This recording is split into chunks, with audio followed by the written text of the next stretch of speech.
I needed somebody that I had just written a pretty decent size check to tell me they were going to quit helping me because I wasn't listening to them. And he was telling me at that point in time, let's get some postcards out. Let's get on as many appointments as we possibly can. And let's get a property under contract. Dave, I don't care if that property that you put under contract isn't a deal. Just get a contract on it so we can learn. Sometimes learning the hard way is the best way to learn, right? All right, guys, here we go now. It is time to unlock more doors to deals. We're real estate investors here. We're real estate agents here, and we all have one thing in common. We believe that we can. We can live the life of our purpose. We can create financial freedom. We can build a better life for those that we love, and we can live the life of our dreams. I don't care if you're trying to do your first deal or your 500th this year. You can get to the next level, and we're here to help. Hey guys, welcome to Doors to Deals. I'm your host and founder, Jim Manning. Today's episode can be found on doorstodeals.com/026. And this is a continuation of a episode that we did a little while back. And you can be found on doorstodeals.com/016. And it's with wholesaling expert Dave Dodge. For those of you that don't know Dave, he's been a top wholesaler in the St. Louis area. He's done hundreds of deals, and he's a good buddy of mine. So what we talked about this time was I asked Dave to kind of open up and be vulnerable with something that he's really been struggling with over the years when it comes to real estate. And he kind of talks about his journey towards simplification and trying to get to the next level personally in the first half. And then in the second half, he shares some really invaluable tips on some of the words and the phrases and the process that he goes through to get all these deals under contract. Some of the phrases that he uses are better than what I've heard anybody else do, and so much so that I'm requesting our acquisition team to listen to this episode a couple times and to start actually implementing and using some of the phrases and terminology that he's using. So definitely stay on to the end of it. You know, I've been doing this over 10 years and I hadn't thought about using some of the words that he's used on wholesale deals. So I'm sure you're going to, regardless of your experience level, I'm sure you'll find it valuable as well. So here we go, guys. Let's get started on the interview. All right, guys. So once again, we have Dave Dodge here. He's going to be on episode 016 for all of y'all that want to listen to the first one. He's also going to be in our online training vault and learn upon if you don't want to wait till the episode kind of airs to the general public. For those of you that are members, the first episode, what we really went over is a lot of great information on lead generation from Dave and kind of that initial phone call. Today, what I'd like to do is kind of dive into like kind of the appointment that he goes on, kind of some of his tips and strategies there, kind of some disposition once he gets it under contract. And then Dave also knows a lot about BRRRR properties. He knows a lot about turnkeys and marketing. So guys, like take advantage of the mad genius of Dave Dodge. I mean, the guy's done hundreds of deals. He really knows his stuff. So we kind of, Dave and I, when we get together, I have a little bit of some stuff I want to talk about, but I also wanted to leave it open so y'all can take advantage and ask him questions that can directly help your business out and kind of what you're going with. So we're going to kind of leave it a little bit open too, and just kind of start talking shop. So one thing, one thing that we didn't talk about, Dave, last time that I'd like to talk about is kind of like a challenge that you've been through since you've gotten into real estate. I think a mistake I see a lot of people go through is that they fall for like a marketer's magic bullet, and they think this is going to be the thing that helps me grow a tree that grows money for me. I'm not going to have to do any work. I'm not going to have to overcome any obstacles. And literally, guys, every single person I've interviewed that's actively doing deals and doing deals at a high level has some sort of kind of Superman story that they really had to overcome some serious challenges and some serious obstacles. Derek Dombeck talked about how he had committed to adopting his son, and he had a $4 million rental portfolio and magically overnight turned into a $1 million rental portfolio.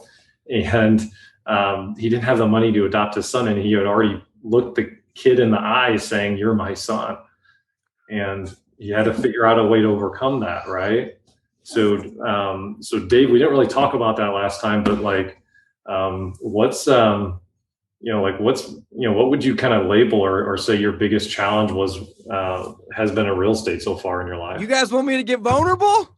I want you to get vulnerable, baby. Hey, I'm all for it, man. I'm all for it. So I'll be honest with you guys. I've struggled since the beginning, and I still struggle with analysis paralysis when it comes to all the systems and the softwares that we have. And, I've gotten a tremendous amount of value, Jim, from coaching students. And it's funny because every time I get on a coaching call with a student, it reinforces the simplicity of this business to me. And people are difficult and complicated. I am difficult and complicated, and I make things difficult and I complicate things. But at the end of the day, there's only a couple things that you need to do to be a successful wholesaler and to make money in this business. So I think the main thing that I struggle with is, trying to overcomplicate everything. So, one of the things that I have really embraced recently, Jim, is less is more. And man, I would say for the last 2, maybe 3 weeks, like I have truly embraced this almost to the point where I want to get it tattooed on my arm or something crazy, right? Like less is more. And I don't even have any tattoos, but I just want to keep seeing that and reading it over and over and over again. And, whenever I decide, hey, let's just jump in and forget about all this other stuff and not worry about these texts that are and calls that are coming in from friends and family, let's stop checking my email every 30 seconds and let's just focus on marketing and making offers. The business does phenomenal. But then when I decide, hey, I'm going to try to add this extra system or this extra process, maybe 1 or 2% of the time it ends up being successful. The other 98, 99% of the time, it's like a rabbit hole that I go down for anywhere from 2 hours to 2 weeks that I'm just trying to automate some stupid little process, and it ends up biting me in the rear end, right? It ends up hurting my business. So I think the one thing that I would be more than happy to get vulnerable with you guys about anything and all, of course, but the one thing that, after 5 years of doing this over and over and over again, less is more. And it's not even in the wholesaling business, guys. It's in all aspects of your life. It truly is. So, one thing that I've noticed that, if I'm able to just simplify and just not try to have 37 tabs on my computer open at one point and not try to have 4 different CRMs and, not try to have a system and a process for every little thing. I know that maybe sounds kind of counterintuitive, but at the end of the day, trying to set all those things up is time consuming. Trying to manage all those things is even more time consuming. When they break, you want to pull your hair out, and all these things pull you away from the 3 things that matter. So Jim, I got my 3rd book coming out. It's more of a booklet in about maybe 2 weeks. And it's called The 3 Pillars of Wholesaling. And I would be more than happy to share it with everybody in this group for free. But basically it talks about the 3 money-making activities when it comes to real estate investing, not even wholesaling, right? And those 3 things are marketing, making offers, and following up. Period. That's it. There's all there is to it. So when you're doing anything that's not those 3 things, yeah, it may be helpful to you, right? Yeah, you may be working on the business versus in the business. And, I get it. There's definitely certain things that you should do to put systems and processes in place to make your life easier. But if these systems and processes end up making your life harder and bring more stress in, they're not necessarily a good thing to have. So less is more, guys. There's 3 things that matter in real estate investing, specifically wholesaling, but really just in real estate investing. And it's marketing, it's making offers, and it's following the F up with people. I'm not going to drop the F-bomb, but you get it. It's that important, guys. It's truly that important. So markets and motivated sellers, make a bunch of offers and follow up with those people. It's that simple. So wholesaling isn't in real estate investing. Let's just say, bigger scale, because I'm not just a wholesaler at this point. I have a decent sized rental portfolio. We have, anywhere from 4 to 10 flips going on at any time. And of course we wholesale as well, right? So we kind of have a model or a strategy of let's keep the best and let's wholesale everything else, or let's wholesale the rest. Keep the best, wholesale the rest, right? It's very simple. But really just when it comes to real estate investing in general, less is more. All right. Focus on those 3 pillars and you are guaranteed to start doing deals. So when you started out, you found yourself kind of just going down the systems rabbit hole and making things real complicated? And I mean, it's not even when I started out. I would say the longer I've been in this business, the more I do it. And here's the problem now, Jim, is when I do it now, it's not just for an hour, it's for a week. And it's like, man, because I just feel like I have a lot of things in place. So yeah, I mean, basically, let's put it this way. You need a CRM. You don't need 3 of them, right? I got 3 or 4 of them at this point, and they all do different things for me, but stop. Like, I'm talking to myself right now, not to you guys. Stop, David. Stop trying to add more systems, right? There's a time and a place for systems, but you don't need to go crazy and overlay, 3 or 4 systems on top of each other, right? So, in the beginning, I wasn't as bad at it, but now that I feel that like I kind of got a good grasp on this business, I tend to dive down these rabbit holes. So literally my goal at this point is if I want to add a new system, I got to remove 2.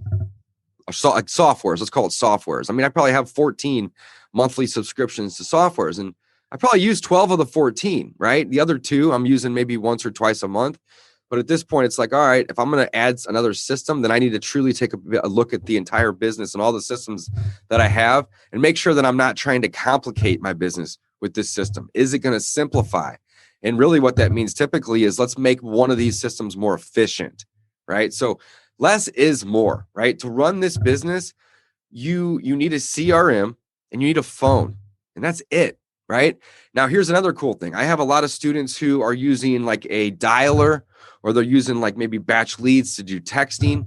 And these marketing systems have, I call them miniature CRMs built in. Basically, how I define a CRM, Jim, is does it have the ability to create a note in a task on a lead?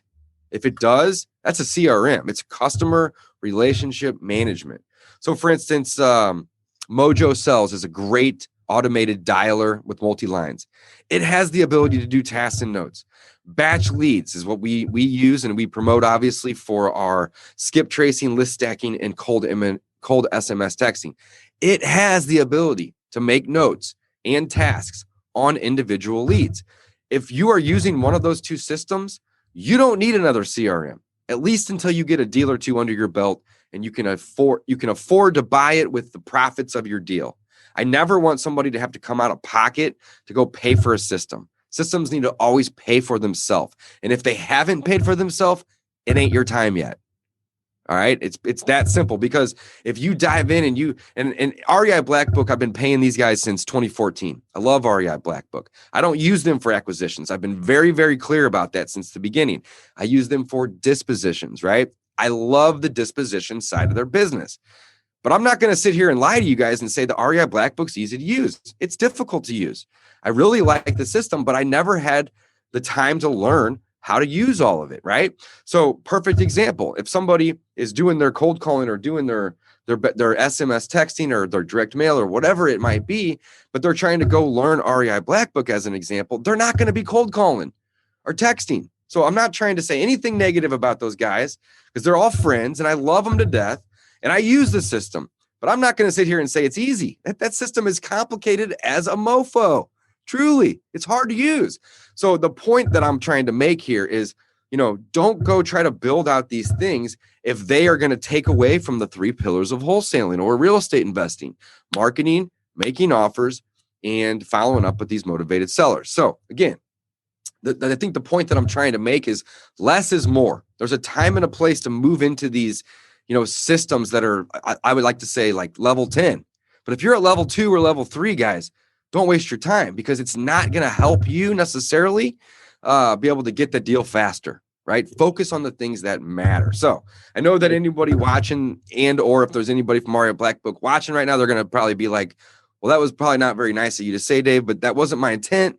My intent was saying, if once you graduate to that level, go get it. It's an awesome system. It'll help you with your follow-ups and all this other stuff. I've been to 3 boot camps and I still don't know how to use all of the functionality. I get analysis paralysis when I'm in there, right? So if you're using a system that has the ability to do notes and tasks, so on and so forth, don't worry about trying to get the level 10 version. Stick with the simple version of what's there and work it. Period, Jim. So, that's kind of the point that I'm trying to make here is that less is more. You don't need all this other stuff, right? And if you're new at this or you have a limited budget, guys, it's really foolish, in my opinion, for you to go get a level 10 CRM. And again, REI Black Book's it's probably the best one out there. I'm just too stupid to use it. So I'm actually using a more simplified version of my acquisitions and with Podio, and I'm moving to realestateinvestor.com as well. But again, there's a time and a place for these things. And if you have a limited budget, let's say, I have students that come to me that only have maybe $500 or $700 a month to spend on their marketing. And, I tell them, hey, it's going to probably take you 3 or 4 months to get a deal, hopefully sooner, but I'm not going to make you that promise. If you have $2 or $3 grand to spend a month towards your marketing, you're going to hopefully be able to cut that in half. But if you're spending 300 there for this system and 200 there for this system and 500 there for this system, and you only have $1,000 a month to spend on your marketing, well, now you only have $300 a month to spend on your marketing. So less is more. Yes. So absolutely. You remind me of, there's a couple things I want to add to this, guys. The first thing is, you remind me of the saying, there was like some famous Frenchman that like back in the day where there wasn't emails, you could just write letters to people. And he wrote and he said, hey, the reason why this letter is long is because I don't have time to make it short. Like the simple way to do things is typically takes actually longer to kind of figure out what the right model on the system is. I'm taking this less is more approach to like a whole new level. I threw away every pair of shoes I had last night, but 5 pairs. How many pair of shoes do I wear? I wear 5 pair. I have 47 pairs of shoes in my closet. Less is more. Why have all these things in there, right? I mean, that's such a stupid analogy, right? But I am literally taking this less is more mindset to every single thing in my entire life right now. I'm trying to cut out all the fat, right? If I were to die tomorrow, you know how much of a nightmare it would be for my family to try to work out 70 rental properties and 29 subscription businesses and all this and all that.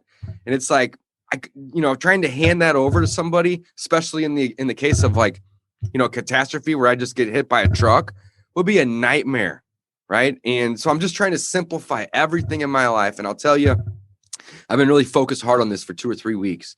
And my level of stress has decreased by 50% just because you don't need all this crap. Right. I mean, I literally have been walking around my house with a trash can, just picking shit up and throwing it away. Will I maybe need this in 3 years? Well, maybe, but guess what? I can buy it then. Why have it sit here and collect dust? Right. Same with the systems in my business and just all these processes. Right. A lot of these things, at one point in time may have been helpful, but when they break, it takes me 4 hours to fix them. When that's 4 hours of calling or managing my VAs that are calling or texting or sending mail or appointments that I could be running or even just out driving for dollars, right? Versus worrying about, this little thing here and this little thing there. Less is more. And also I can see my income starting to increase quite rapidly. Again, it's only been a couple weeks, but, I can starting to see this slope of, because I'm starting to spend more of my time, Jim, on the 3 things that matter. I'm spending more time on my marketing and on my following up and on my appointment setting, which is kind of my offer making as well. So those are the 3 things. Those are the 3 things, right? So whenever I'm starting to get rid of all this other clutter, not only in my business, but in my life, it's making me happier. It's making more money. And, here's the thing that I think we often forget, Jim. Balance is so important in our lives. Balance. And when you have less things to work on and manage and constantly be worrying about, it allows you to be able to turn off the job and the business and turn on the time with the wife or the friends much more easily. I feel like, I used to be attached to my phone. 7, 8 hours a day of looking at it. Now, often that may be an hour or two of watching Netflix in my bed or whatnot.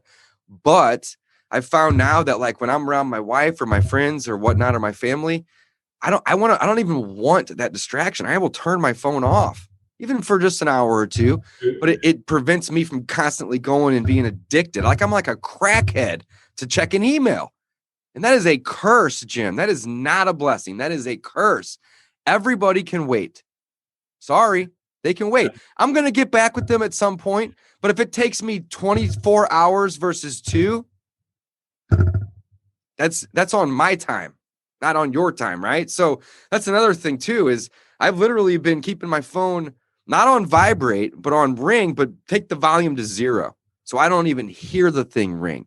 Because here's the thing, when it comes in, now if it's a business line and I'm at the office, it's a different story, right? But if I'm out at the park, right, that is somebody calling and making a distraction to me. I am basically stopping what I am doing to help that person or answer questions or whatever, but it's on their time. And I've just basically said no to that. And now it's like, well, shoot me a text, leave me a voicemail. I'll get back with you on my time when I've scheduled out that block to return those calls or be on the phone. But I'm no longer allowing myself to just be available for anybody and everybody all the time. So if you want me to get vulnerable, that's really what it's come down to over the last few weeks. And I think that I've gotten to a point where it's had to have happened this way, because if not, it's really starting to tamper and mess with my health, and the balance wasn't there. I didn't have balance in my life 3 weeks ago at all. I was working 14 hours a day. Yeah, I may go home and eat with the wife, but it's immediately I'd have the laptop open and be sitting on the couch and we'd be talking or watching TV, but I'd be zeroed in on every little thing in my business that wasn't marketing, making offers, or following up. It was all the other stuff. So I've just eliminated it, and I'm going to keep going down this road. And I think I might even get the tattoo. Less is more, because it's going to continue to remind me. And I'm not a tattoo guy, but it's that powerful. Truly. Well, I can like vouch for what he's saying. Like if I talk to somebody new, I've had like even like someone in like our mastermind group or whatnot. When I talk to someone new and they start rattling off that they're in 5 or 6 businesses, I immediately know, okay, they're probably not making much money. And I had a story of an individual that I was talking to that was a real smart guy, really good guy, had a ton of potential.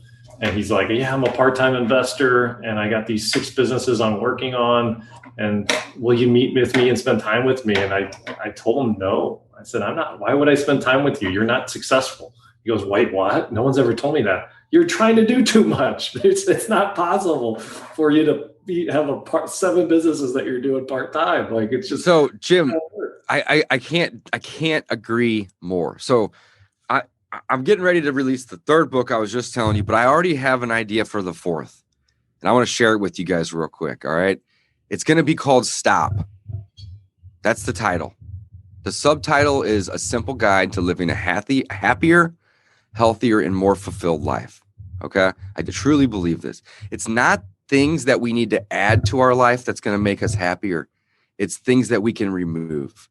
Like I'm truly, like I have engulfed my whole being into this whole mindset.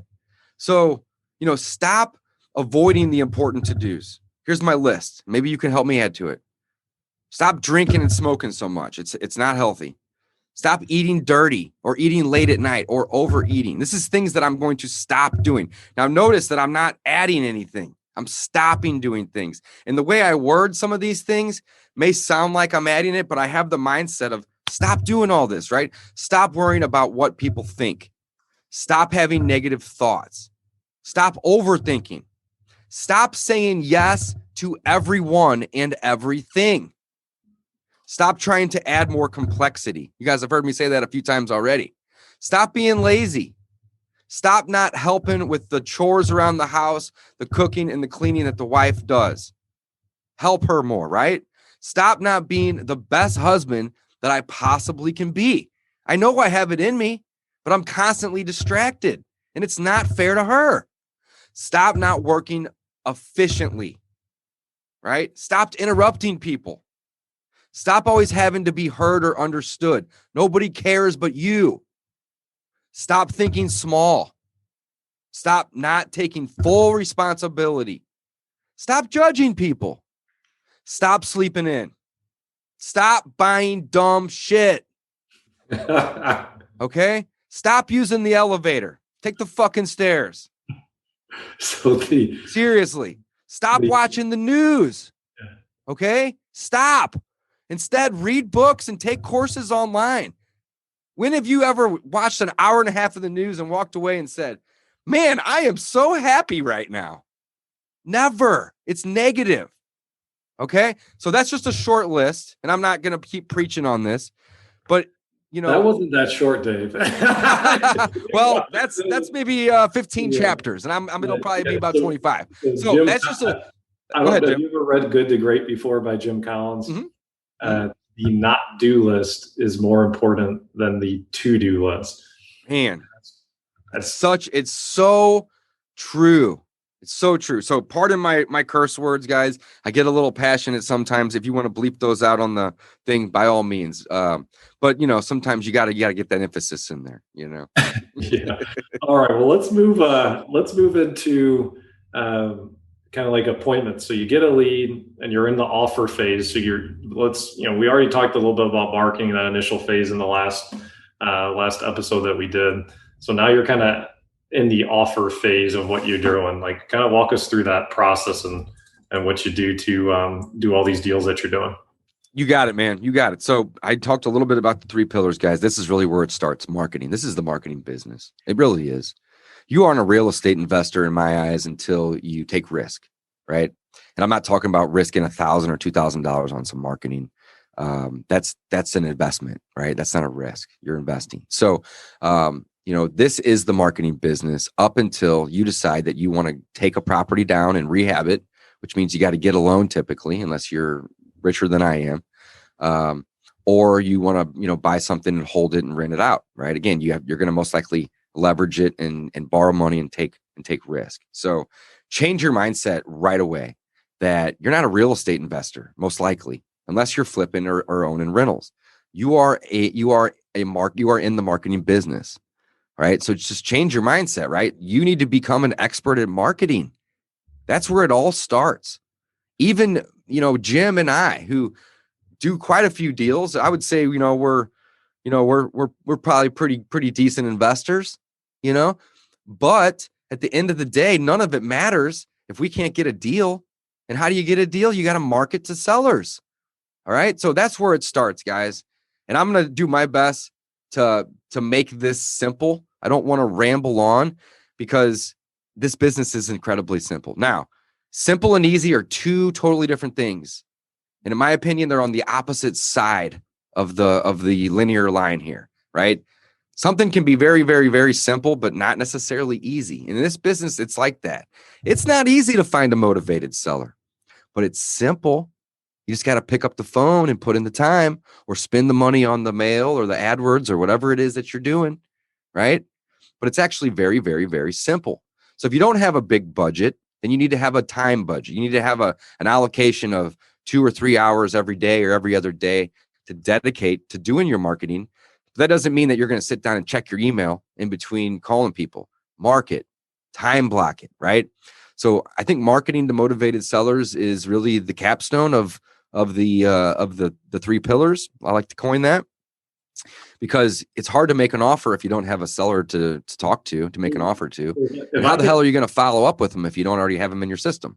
Yeah, let me add something in here, guys. And this is just from personal experience. Like one of the things I did was, like, when I got into real estate full time, I had just done my first flip. I had done well enough that I had $20K in the bank account, which for a 23-year-old kid, it was like, oh my gosh, I thought I had $1 million in the bank. And I said, okay, well, I'm going to build this big business. I really want to do this amazing, this amazing company. So I spent a week building the right filing system so we could scale and do a lot of deals. Like, why in the world I did that? But looking back at it, what I realize now is that I was procrastinating because I wasn't comfortable doing things that made me uncomfortable. Like I was procrastinating doing the lead generation activities or the cold calls or whatever strategy you use, direct mail, you name it, because I was using this. Oh, I need to work on the business. I read the book E-Myth. I need to work on it. I need to do these things. Well, what I was really doing was I was delaying getting into the activities that I was uncomfortable with doing. And it doesn't matter. You can go after 20 different softwares like Dodge has and put them all into place. At the end of the day, you are going to have to do things you're uncomfortable with. You're going to have to grow a pair and actually do the activities that will make you money. And what Dodge is suggesting here, guys, is that just focus on the stuff that's going to make you money right away and get uncomfortable. Get uncomfortable with the guys. Absolutely, Jim. I need to stop interrupting people, so I apologize. No, you're good, man. So anyway, so marketing, and then let's kind of take it back to what you were saying there. So, and then so you get the marketing, you get it, and then now. Yeah. So marketing is like the capstone here. I mean, that's where it all starts. So if you're sitting, and here's the thing, right? I'm in three masterminds if you include, your guys's, right? But I'm in three masterminds, and the reoccurring theme with, typically with the high level people is, what marketing are you doing or what's really working well for you right now? So, a lot of people, I feel like, come to masterminds because they want to learn how to take their business from 1 or 2 deals to 10. And the answer is just keep doing what you're doing, but just add more people to it. Maybe add a system or a process to help it more efficient. But if you're doing 2 hours of marketing a day and you want to go from 1 deal a month to 5, well, you need to figure out a way to go from 2 hours a day to 6 hours a day. And I'm not saying you got to do that. I have like 7 virtual assistants, maybe 8. I can't even keep track, guys. And most of them I pay $3 or $4 an hour to.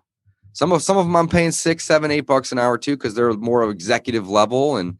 But I don't want to sit around and text people all day long or cold call all day long.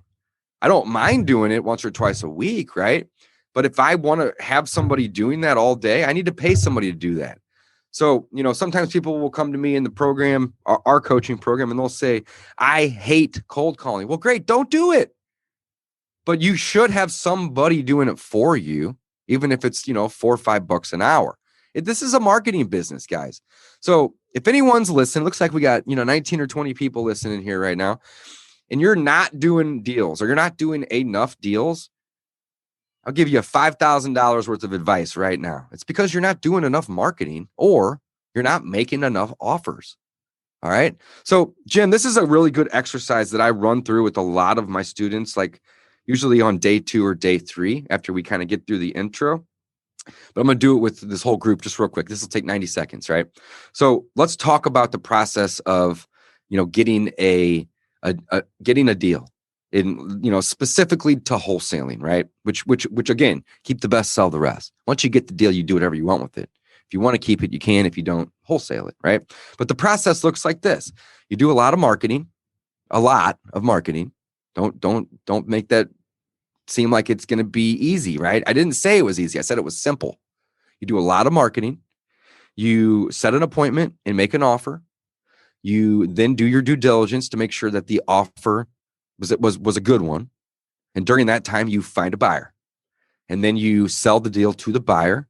You send the paperwork to the title company and you close and get paid. That's it. That's how simple this business is. Now let's work this in reverse. Okay. This is where it's going to get interesting. So the reverse side is, in order to get paid, you got to have a title company process the transaction.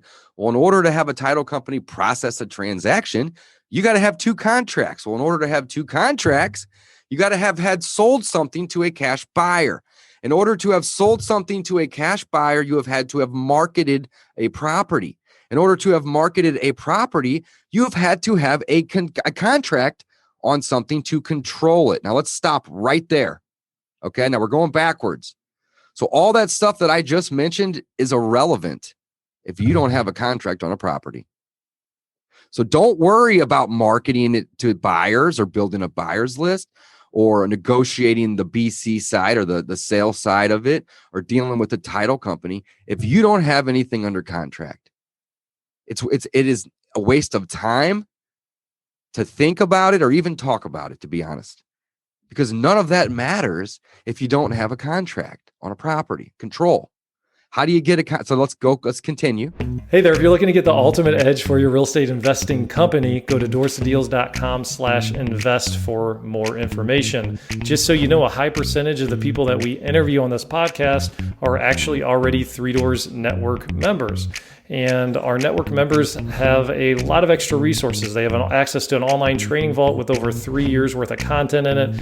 They have access to vendor savings like our Home Depot discount that's literally saved thousands of dollars for members. And we have a weekly group coaching call, and we have a lot of other great things as well as part of the Three Doors Network. So make sure that you check it out on doorstodeals.com/invest. So let's continue. How do you get a contract on a property? By running appointments and making friends with people. Well, how do you get out in the field to make an appointment and to even have the opportunity to make a friend with somebody and offer them money to buy it? By marketing to motivated sellers. So if you're not marketing and setting appointments, boom, I'm going to save you $5,000 on a coaching program.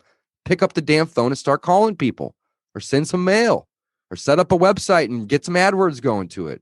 Or buy some bandit signs and go throw them all over town. There's 50 ways to find sellers. Go to meetings and network with people. Start calling agents and ask them if they have any pocket listings or some deals that suck because you want those deals. All right? So at the end of the day, everybody wants to complicate this business. It is so simple. Just put one foot in front of the other. But you got to start with the marketing. And then the next foot is appointments and offer making. And once you get through those two, then it all opens up and we can get wild and crazy and creative on how we're going to do it. But stop thinking and worrying about all that other stuff. Because if you're not marketing and setting appointments and making offers, that's really the most important thing, is making offers. Nothing matters. None of it matters. Don't worry about the buyer's list. If you have access to a cell phone and Facebook groups in your local market, you got a buyer's list. If you know Jim Manning and you got access to the Deal Hub, you got a buyer's list. Stop worrying about all that other stuff. Okay? Last but not least. So that's it, right? In terms of, going forward and going back, working it backwards, I think has a lot of value, Jim. I really do, because, when I first started, I hired Joe McCall as a coach. And for those of you that don't know Joe is very smart, very intelligent, a friend of mine, but he has the ability to simplify things. And I overcomplicate everything, like I said from the beginning, and I'm doing my best to stop doing that. Stop doing that, right? Well, one of the biggest lessons that I've learned by having Joe as my coach, and this is 6 years ago at this point, and this is powerful. One day, Joe sent me a message, and I don't want this to come out negative because this is a positive thing here, guys. He said, David, you're not allowed, because we were using this little app called Voxer, which is basically two-way communication, but it's beautiful for a coach because it's not dinging them all day. They can turn off and silence it, and then they can go in for a half hour a day, talk to all their students, and then be done. And Joe literally told me, he said, David, you are not allowed to ask me another question, because I was hitting him with like 30 questions a day. He said, you're not allowed. And I paid him to coach me. I paid him. So whenever you pay someone to help you and they tell you, you are not allowed to contact me until you have a contract on a property. That was powerful to me, because I didn't take it rude, and he wasn't trying to be rude, but he knew that I was overanalyzing everything. I was overanalyzing my marketing. I was overanalyzing my appointments. Well, Joe, what if I get there and they have this lien or these extra liens or this? Or what happens if there's a sister that's also owns the property that lives in Texas or Tennessee? Or what if? Well, guess what? None of that shit ever happens. And if it does, you get creative and you learn how to solve that problem in real time. Quit worrying. So I'm going to add that to my list right now. Stop worrying, right? And the thing about it too, guys, is like the thing about fear is it's just in your head.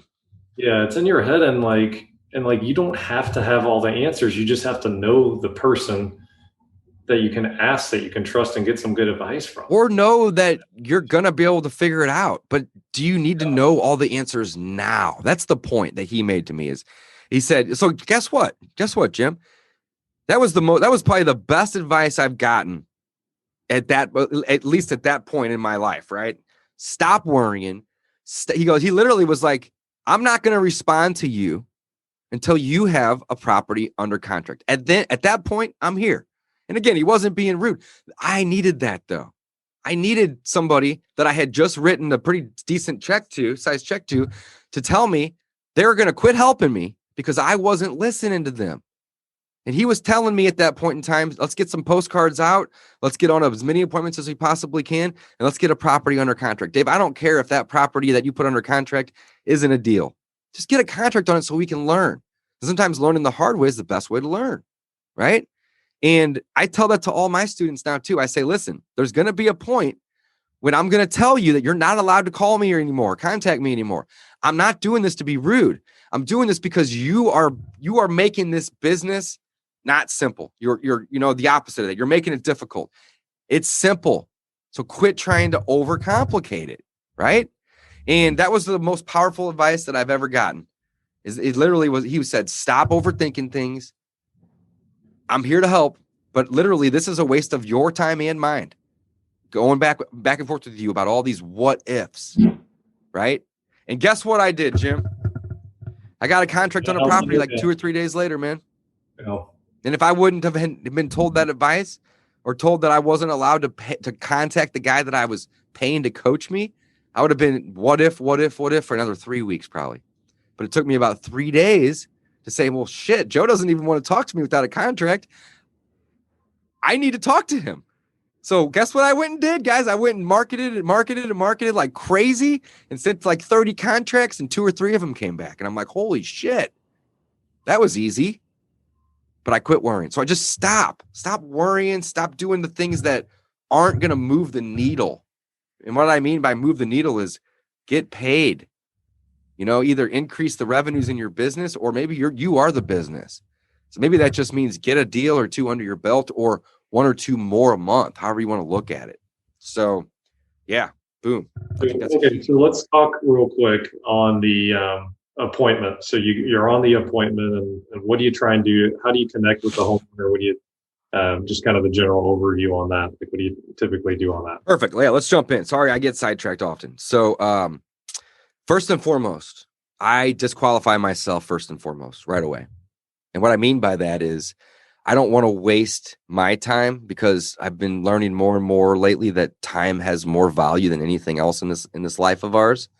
Having 10 grand in my bank account versus 600 grand in my bank account doesn't make me really that much happier. What makes me happier is having balance that I haven't had in a long time. And I'm trying to move towards a more balanced life. So I disqualify myself. So what does that look like? Hey, I'm Dave.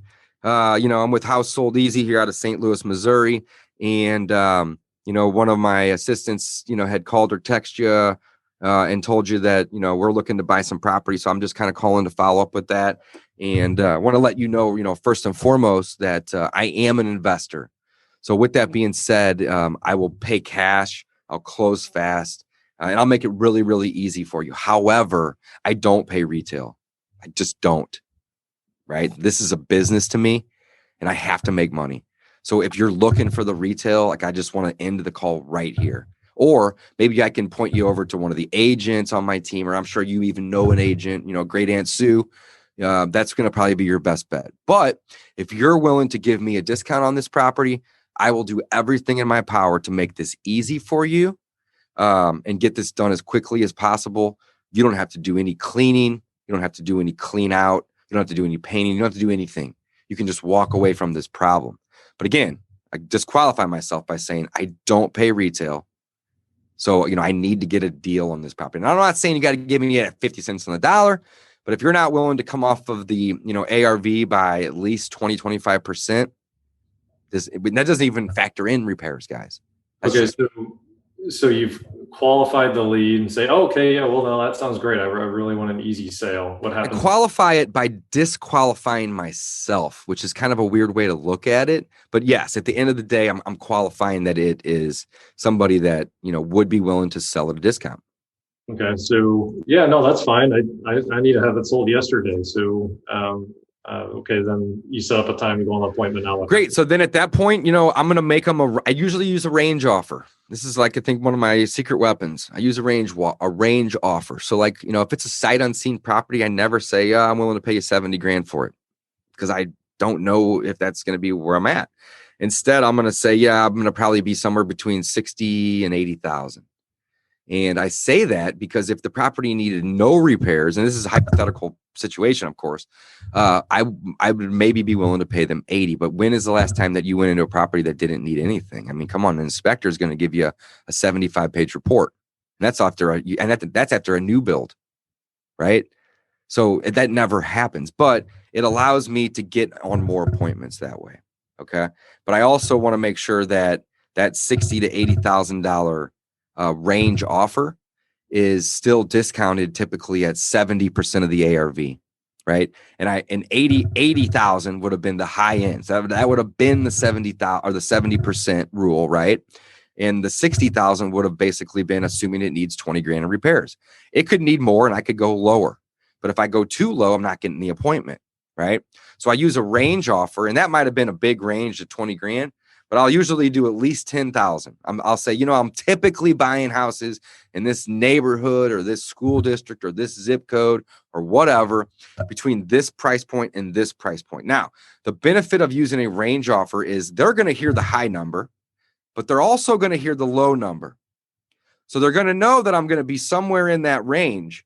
Therefore, I'm kind of anchoring subconsciously, saying, well, my offer may be 60, not 80, but hopefully we can get it to 80, but I don't know because I need to come see the property. Well, when I get out there, I can say, I told you that offer of 60 to 80, that was a 60 assuming it needed 20 grand, 80 assuming it needed none. And we need 18 grand worth of work here. So $62,000 is going to be where I'm at. And that's right where the range fell. Now, if it's above or below, so what? But at least they know. So therefore, when I get out there and I give them the real offer, it's not like shell shock, like, holy cow, they knew from the get-go where I was going to be. So I always like using those range offers because I feel it gets you way more appointments. All right. Now, there's a big difference between chasing leads and following up with leads. Following up with leads is after you've run the appointment and you know that they've been somewhat qualified. Chasing leads, in my opinion, is making offers that are way too high just to get in the door. So again, there is a fine line between qualifying the lead, but also making sure that you've set the agenda of the appointment, knowing that this is kind of where my offers are going to lie. So that's kind of how I do it to get to qualify the leader. And I like to look at it as to disqualify myself first and foremost, and then get the appointment going, let them kind of know the range at where I'm going to be. And then once I'm out there, I typically run through the MAO formula with the seller. I am not afraid of it. I'm going to say, hey, these guys over at Three Doors are kicking my ass on buying deals, and we all use the same formula, right? Here's the formula, folks. All right. MAO equals ARV times 0.7 minus repairs. You want me to explain that to you, Mr. and Mrs. Seller? It's very simple. So the most I'm willing to pay equals what this property is going to look like when it's all fixed up, multiplied by 70%, which I'm going to get to in 1 second, minus the repairs. And that's how I'm going to make my offer. Guess what? That's how everyone's making their offer. So if I'm wholesaling it, I'm not going to throw a wholesale fee, and I'm just going to inflate my repair cost by 5 or 10 grand. And that's the fee built right in. So then we go through this formula, and I say, let's pull out a phone or a laptop and pull up PropStream and just look at all the houses that sold on the street. That's the comps I'm doing. I'm looking at a Zestimate. I'm looking at an estimated number on PropStream, and I'm looking at the comps on the street, not 3 streets away, not a quarter mile. I'm looking on the street. Because if you have an $85,000 house, an $85,000 house, an $85,000 house, and then a $115,000 house, and then another $85,000 house, what's the ARV? It ain't 115. because I'm not trying to flip the house to that level of quality. I'm going to go in with an $85,000 ARV. Now I'm going to average all this information very quickly in my head, but that's it. And I tell my students, if you spend more than 90 seconds trying to come up with an ARV pre-contract, you're having analysis paralysis. That's what your due diligence period is for, guys, to run detailed comps and look at those repairs and make sure that the numbers that you have given the seller will work for you. But if you're spending 2.5 hours to come up with an offer for them to just tell you, no, you're too low, you wasted 2.5 hours that you could be at the park or with your wife or your spouse. If you're a woman, obviously, listen, right? Like, stop overthinking everything. Less is more. I keep going back to this. Okay. So that's it. I'll run down and I'll say, okay, well, 5 houses just sold on the street in the last 6 months or even a year at 85 grand. So wouldn't it make sense? And wouldn't you think that the after repair value of this house is going to be somewhere in the ballpark of 85 grand? Maybe a little more, maybe a little less, but let's just use that number. And if they say, well, it could easily be 100, well, that's fine. Help me justify that. And if you can do so, we'll go with that number. Otherwise, I'm going to just average what they think and what I think, just so it's a little lower even, right? Or try to get as close as I can to what I think it's going to be. Overestimating an ARV doesn't do anything to help them. It hurts you at the end of the day, right? So that's it. 90 seconds. Here's my ARV. Now, they're going to say, why are you multiplying it by 70%, Dave? 30%? That's crazy. And I say, hey, I get it. It does sound kind of crazy. But you know how much it costs to sell a house? It costs about 10%. You may disagree and say it's 8 or 9. That's fine. I'm going to round it up to 10. All right. Why does it cost 10%? Well, you got 6% in commissions. You got holding costs. You typically have the cost to borrow your money to buy it in the first place. You got insurance, you got taxes, you got utilities. And then my favorite one is the seller concessions. That's when you sell it and they bring their inspector in and they say it needs a new roof. And you say, no, it doesn't need a new roof. And they say it needs a new roof. And you say, okay, fine, settle at $2 grand. So it's more money that comes off the top. So at the end of the day, you're talking 10% to sell a house. And as an investor, I told you from the very beginning, everybody, I don't pay retail. I don't do it. So if that means that I have to get a deal on a property, I want a 20% profit margin.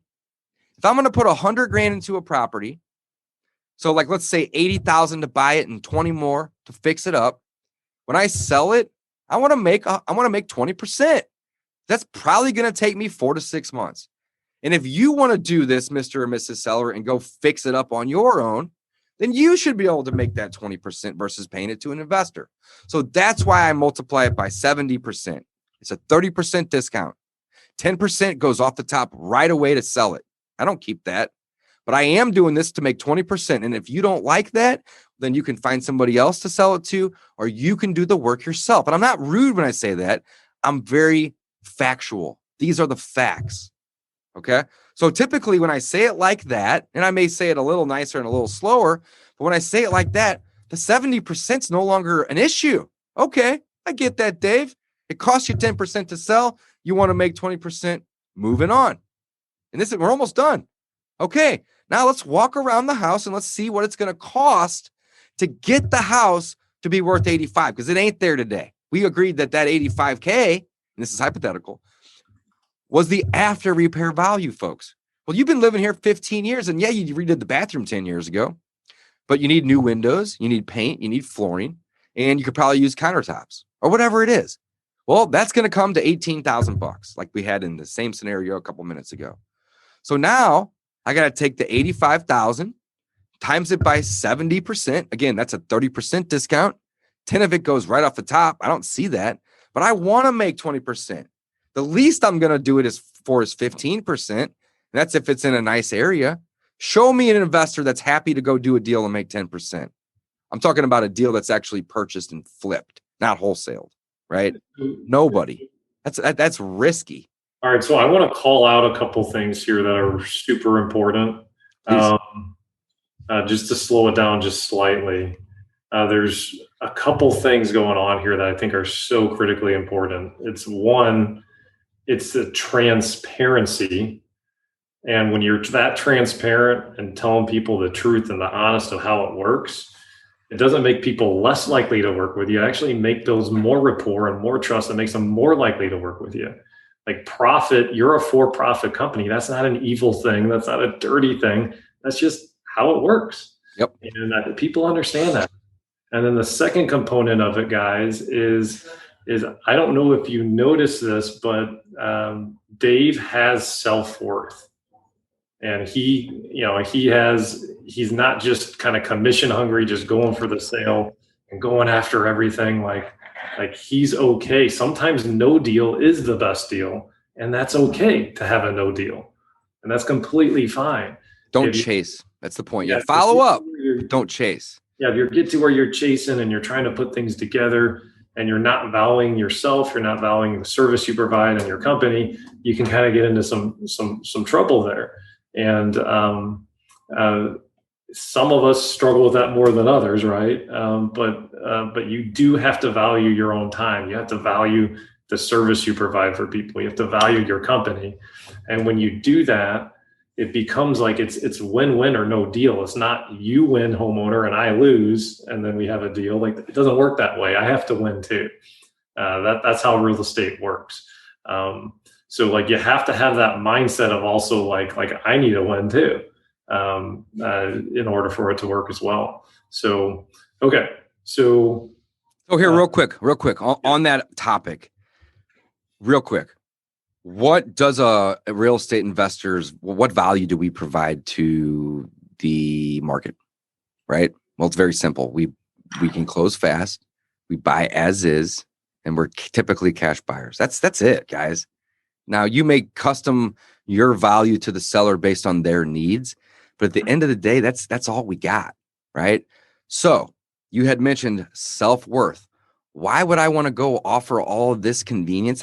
Basically, it's convenience. Basically, what we're doing is we're trading convenience for a discount, period. Hence, discount property investor. That's the name of the brand, because if you're not buying properties at a discount, how are you going to make any money? Right? So convenience is traded for a discount. The convenience, in my opinion, is cash as is and fast. That's it. So when you say self-worth, why would I want to go offer all that convenience to somebody that's not willing to trade me a discount? Like, I'm just spinning my tires. So I think that self-worth is something that a lot of people undermine or even neglect completely. And you're going to start to notice that if you don't realize that you do have a lot of value in the marketplace. I mean, the way I see wholesalers we are the liquidity makers. That's it. Go try to sell a piece of real estate. Are you going to be able to do that in 2 weeks? I'll bet you 10 grand you don't, unless you talk to a wholesaler. I'm talking getting paid, not just have it under contract. I'm talking, I want to sell it today. I want to see the money hit my bank account in 2 weeks. That's really, really, really, really hard to do, right? Typically, it takes 3 to 4 months. And you got to clean it. You got to stage it. You got to hire an agent. They're going to list it. You may or may not get offers right away. You might do a price break. Now you get an offer. It's got contingencies, so on, so forth, over and over and over again. You're talking 3 or 4 months. So wholesalers are great, or real estate investors in general, because we can speed that process up. So have self-worth 100%. An additional thing here too, guys, is don't make the mistake of what you value projecting it onto the homeowner, because value is in the eye of the beholder. Just because Jim Manning would never sell his house for a discount and wants to and price is the most important thing for me when I sell my personal residence, does not mean that that's what's best for that person and in that situation. Right. I literally, when I first started out, I had a gal crying on my shoulder, and I was begging her, I was licensed as an agent. Let me just put it up on the MLS. I think I can sell it in a month because of the market, and the property had granite countertops. It was a perfect house. And she said, no, Jim, I just need to be done with this house. Yeah, that's going to take too long, Jim. And then just bring me an offer from an investor. That's what I was doing is I was putting my own thoughts and beliefs on her. I wasn't listening to what her needs were. She needed to just be done because her fiance had passed away in the house. She didn't want to mess with it. She didn't care about the money, Jim. It wasn't about the 30 grand that she could have maybe had. It was about the problem at hand, which was, I don't want to think about this property. I don't want mail coming in, with bills with this address that's constantly reminding me of this person that I loved or whatever it is. Yeah. Yes, I totally agree. So yeah, self-worth, guys. And then you had mentioned one more thing before we get back, and that's transparency. In the beginning, when I would have to call the seller and say, Mr. or Mrs. Seller, I know that I told you that I was going to buy this property from you at this price, but I'm not going to be able to do that. I used to dread those calls. I'd push those off till the very last minute, which made it even worse. And it was terrible. Well, now I'm so transparent about this process. Basically, I tell them everything I'm going to do, and I just leave out the one simple word of wholesaling, but I'll even explain it to them, right? But what I've done is I've backed myself, or I've framed the situation to let them know that I have a lot of partners. And in the event that I don't find a partner that wants to do a deal with me, that I'm going to need more time or a better price. So I no longer dread making that call to the seller to say, hey, this isn't going to work. And I'm not overpromising. So when it comes to transparency, I'm very transparent on the whole disqualifying thing, but I'm also very transparent when my offers are being made to say, listen, my company bought 100 houses roughly last year. For one, we didn't need any of them. I needed 0 of 100 houses. I bought 100 because they were good deals, right? And I'll be happy to buy yours if I can get a good deal on it, but I don't need it. Let's start with that first and foremost. And number 2, because I'm able to buy so many houses, I bring in a partner on every single deal. Not most, every single deal. So I want you guys to steal this and word it just like this, because you're going to see your business double, okay? I bring in a partner on every single deal. I intend fully to bring a partner in on this deal. Now, I have a good track record of bringing partners in. Did it 100 times last year. Can I do it on this one? Absolutely. But in order for me to buy this much volume or even to do this one deal, if this is your first deal, I have a money guy. I have a money partner. And actually, I have several of them, several hundred, if not thousands of them. I don't even know most of them, but I'm going to go find them, right? So what I'll tell the seller is I have to bring a partner in on this deal, but guess what? That's really what I specialize in. It's not helping you so much. It's finding partners for deals. That's what I do. So therefore, if I don't find a partner or a wholesale buyer for this deal, I go back to them and I said, I told you from the beginning that I needed a partner, and I tried really, really hard. I mean, I put in a lot of time on this. So I'm not going away. However, none of my partners that I've done hundreds of deals with saw value in this. So I either need more time to be able to get the message out to more of my partners, or I need a better price, or I need both. So I no longer dread, sending an offer to somebody or putting a contract on a property, not knowing if I'm going to be able to do it. I've eliminated that fear from my life and my business. And all it is just 1 or 2 sentences of transparency that says, I bring in partners on every deal, and I intend to bring in a partner on this one, but I'm very good at that. Do you have an issue with me having a partner buying this property from you? I've never been told no, not one time. So take that advice, guys. I'm telling you, you may not think that there's power there, but there's a tremendous amount of power, because what it's going to allow you to do is it's going to allow you to bring balance back into your life and not worry about making those dreaded calls. This person that's calling me can wait. Stop. Right? So transparency, I think, is huge. Now, I'll never say I'm going to wholesale it, but what I will say is I'm going to bring in a partner so we can buy this and fix and flip it, or I'm going to bring in a partner so we can get it rented, or I'm going to bring in a partner that I just do a lot of deals with, and he may tell me that he wants it and he's going to buy me out, but it's not going to affect you and you selling it to me at all. Do you have a problem with that? And again, I've never, not one time, been told no. So just let people know, but don't use the word wholesale, because then it just, well, what is that? Oh, you're going to try to go make money. Like, just eliminate that. But you can even tell them that you intend, and I tell them this too, Jim. I say, I'm buying this property to make money on it. You get that, right? Like, I'm going to fix and flip it. I'm going to rent it and collect monthly rent and sell it at a profit later. Or I might even sell it 2 days after I buy it, or 2 minutes after I buy it, for a profit. I am buying this property to make a profit. If that doesn't work for you, then you need to go get an agent And there's really not much more I can do to help you. I'm going to disqualify myself once again. Well, so just be transparent. It's going to help you. Make profit through realtor commissions, right? I mean, no different. Yeah. No different. Either way, somebody's making money to help them move the property. That's right. So just so you know, all of our episodes are recorded live to members in our membership group. And the reason why this is so powerful is because we end them with live Q&As. And it gives our members the opportunity to ask these expert guest questions that they can then directly apply to their own businesses. So I want to give you an example so you can touch it and feel it, and so that you can experience what this benefit would be if you became a member. Either way, somebody's making money to help them move the property. That's right. Okay, so we had a couple questions come through. Dodge, thank you, man. Appreciate it. Sorry for going over a little bit, guys, because of the audio issues. I thought it would be good. And Dave, you're just dropping some beautiful pieces of advice there. I want to kind of shut it down at our kind of normal stop time. So, of course. So we had a question come in that if I had $700 to spend, what do you think I should spend it on? Mailers, texting, cold caller, etc. Or $700 $700 a month or whatnot. Yeah. Yeah. So personally, I think, well, let me ask you this. Is that person asking the question licensed? I think that matters because it's going to change my answer. Let's say they are. Yeah. Okay. So if they are, I would say get a multi-line dialer. Mojo Sells is a great one. You're talking $150 out of your 700, but you have unlimited dialing. All right. Next, I would say, so that's Mojo. That's one. I'm going to write down my numbers here. That's 150.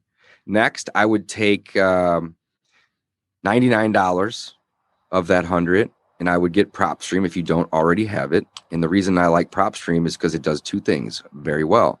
It does the ability to analyze a market and a property and run MLS comps, but also you can export 10,000 leads a month. That's 1 cent a lead. So you brought your lead cost down to 1 cent right there. So now we're at 250. So I would get PropStream. I would get Mojo. I would export 10,000 leads. I wouldn't export 300 or 500. I'd export all 10,000 of them. And then I would take that over to a skip tracing provider. Or if you have time and you don't want to do it in bulk, you can go to truepeoplesearch.com. And this is a one-off. It's going to take you a lot of time, but you can get most of that data for free, right? But if you're looking to be efficient here, I like efficiency. I'm super lazy. I would get PropStream and I'd export my 10,000 leads. In those leads, I would be somewhat strategic. I would say I want my vacants, I'd want my high equities, I want my absentees, guys. Here's the thing about lists. Jim, you know this too. You know, I've done about 500 wholesale deals, but I bought probably 700 or 800 properties in my lifetime. And 80% of them were vacant. 80%. You know, I mean, 20% of 800 is, you know, almost 200, call it 150. So 150 of those properties, that's simple math, right? It's probably not exact, but 150 of them had people in them. 650 of them were vacant, guys. It's 80%. So if you were looking for a deal, find vacant houses. Don't worry about getting these niche lists that like something so stupid like it's a divorced couple that's also inherited it or something crazy. Like, come on, who cares? Are you going to get deals from niche lists? Yes. But 80% of the deals that I've done and continue to do are vacant houses. So stop overthinking your lists. Find the vacant absentee houses. And if you throw in another filter of high equity, it's going to make it a lot easier because you're not going to be calling people that owe more than they are, you know, they owe more than the value. So that's it. So I'd export my vacants and my high equity absentees. I would go skip trace those. If you pay more for skip tracing, you're going to get better data. But if you want to just get the ball rolling, there's some skip tracing services out there for 3-4 cents a pop. And the data is not going to be as good, but you're going to get a whole lot more of it. And when you have a multi-line dialer that doesn't charge you per call, you basically get unlimited. And you're going to spend $150 a month on it, but you get unlimited. Who cares if half the data is bad? That's my 2 cents, right? Well, like the kind God, I've messed this quote up before. I'm like the quote guy, right? That you can't ever get quotes right. Bruce Lee has a famous one where he says, "I fear the guy, not the guy who's kicked 1,000 different kicks. I fear the guy that's kicked the One same time or one kick 1,000 times." 1,000 times. Absolutely. So what happens, guys, is you get into all this. Oh, this is this big complicated thing. Well, like if you're going to get good at lead generation and making a lot of money, like you probably need to get 1,000 calls under your belt as quickly as you can. Quickly as you can. Cold calling is what you want to do, right? Yep. And Mojo is great because you don't have to have 4 lines dialing. You can do 2 or 3. You can move it with one click. So if you don't want to be getting bombarded right out the gate, then just use 1 line or 2 lines. Yeah. Right. And it'll slow it down a little bit. And as you start getting in the groove, you're going to be like, damn, I want to do as many as I possibly can. And it's going to allow you to work less. Yeah. So back to the question though, $700. So you're going to spend 99 on PropStream, but you're going to use PropStream too, guys. I am not a licensed agent, but I have MLS access as an assistant to my assistant who is licensed, oddly enough. I haven't been in the MLS in 8 months. I use PropStream. It pulls the same data. It's easier to use and it's actually prettier. It's easier to do it. But I also get my leads from there. So you kill 2 birds with 1 stone with that software. I truly love it. So I'd get my leads out of PropStream, my vacants, my high equity, my absentee owned. I would skip trace that data and I would throw it into Mojo. So Mojo is 150. PropStream is 99. That's 250. What is 700 minus 250? That's $450 left. That's $450 that you're going to spend on your skip tracing. So I'd use every penny of that $700. You're probably not going to get, well, let's do the math here real quick. Let's assume you get really good data and you are paying, 12 to 15 cents a piece. Let's say 15 cents. So 450 divided by, times 0.15. That ain't right. How do you do that math? 450. Is it divided by 0.15? Yeah, that's 3,000 leads you can skip trace of the 10. And that's it. And that's at 15 cents. So if you want to go to a company that charges you 3 cents or 6 cents, you're going to be able to 4x that. You're going to basically be able to do 10,000. So maybe just find a company that does them for, 6 cents a skip. It's going to be a little bit less quality data, but like you just said, Jim, right? So that's it. That's how I would spend my $700. I would get PropStream if you don't already have it. I would get Mojo, which is going to allow me to dial an infinite number of dials for a fixed rate.